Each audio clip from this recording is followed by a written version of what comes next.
Thanks so much, Jimmy. Aurora Griffin shares some insights about ways to stay Catholic, especially in the college environment, which can be tricky. And in your book, Aurora, you share some practical ideas about it, and you remained a Catholic while at Harvard.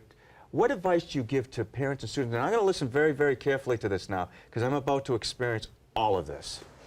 Well, that's a great question. That's the whole point of the book, to speak to students and to say, you know, it can be done at Harvard. And for parents who are worried about sending their kids to secular schools, it can be done. Even at a place like Harvard, there are opportunities for your students to cultivate their faith. So many great Catholic professors and students and sacraments available to them. And the other part of the message is, students, if you do decide to be serious about your faith, you're not going to miss out on anything that really matters in college. All of the parts of the college experience that we consider so important are things that I had just precisely through my faith and not in spite of it. When you first went to Harvard and you were a freshman, your first year, was there something that happened? Was there an incident that caused you to take notice of the fact that maybe you had to spend a little more time and a little more effort paying attention to your faith? So I suppose I was blessed in that when I came to Harvard, I knew that my faith was going to be a priority. So I had actually had a gap year between high school and college. Okay. And in my gap year, I spent one of the semesters at the Regina Apostolorum, the Pontifical University in Rome.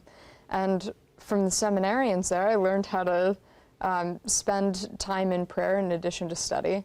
And taking their example forward, I knew I wanted to take some of those practices with me to school. So the moment I came on campus, I knew I wanted to go to Mass every day. That was going to be something that I did, and it turned out to be a great way to make friends and to sort of anchor my routine at Harvard. You know, I'm sure that our audience is having the same reaction I am right now. What a great example you are to young people, how we can live our faith in a very difficult and challenging time. I noticed that you dedicated the book to some special people, your parents. And your mom's here. I'm looking at your mom right now, you know, the California girl over there. What did your parents bring into your life in terms of faith that resonated with you? Wonderful question, because the book is dedicated to the people who gave me life and faith, that we may enjoy them together forever. So my dad taught me from the Baltimore Catechism from the time I was small. Oh, wow. You know, question, memorized, answer the different catechism points. And the important thing about that was, now when people say things that challenge the faith, I'm not afraid of the truth. I've been taught the truth, and I have it somewhere very deep down inside my mind and my soul. My mom lived the faith, you know, as somebody who is taking care of us and doing small and innumerable acts of charity every day just in raising a family. So together it was really an incredible witness.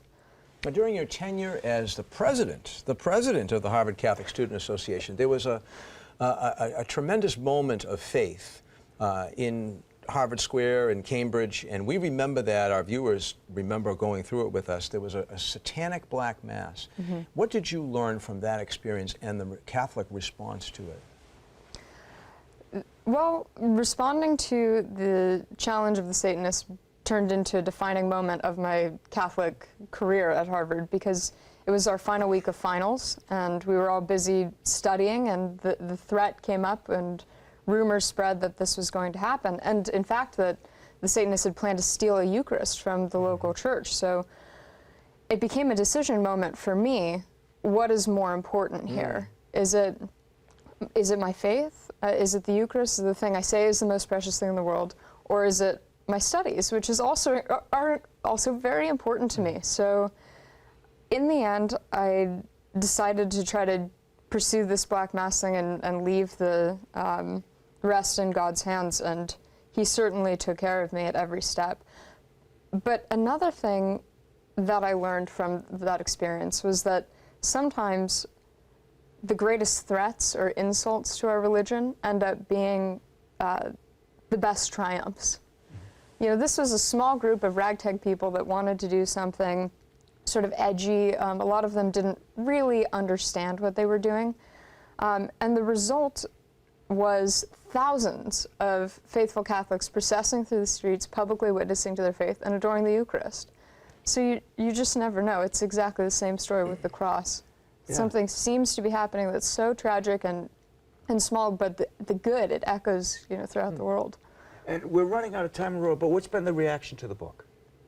So far, so good. It actually launched this morning, so I'm. Look at us. We're cutting edge. This is it. We are cutting edge ourselves. This very day. Where can people get a copy of the book?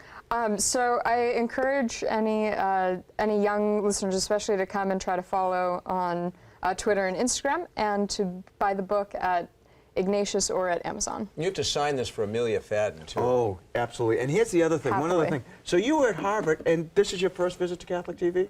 Yes. I don't like that at all. That should have changed. Well, thanks so much for being on. It really has been wonderful having you here. You do have to sign this And for my daughter. just quickly, All right. funny story. I just came back from Bishop Boot Camp at Regina Apostolorum in Rome.